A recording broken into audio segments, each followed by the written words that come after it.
Wow, WJMJ, it took you 16 minutes to relay this.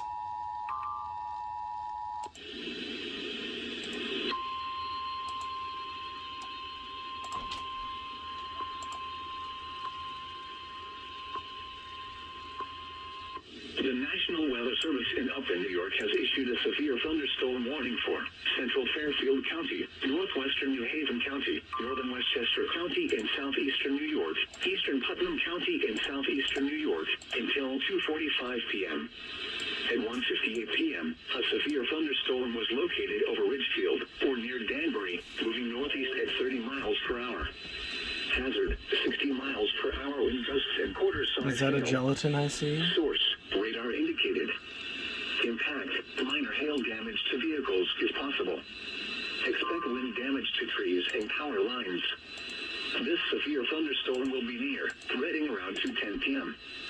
Danbury and Bethel around 2:15 p.m. Newtown around 2:20 p.m. Southbury around 2:30 p.m. Middlebury around 2:40 p.m. For your protection, move to an interior room on the lowest floor of a building.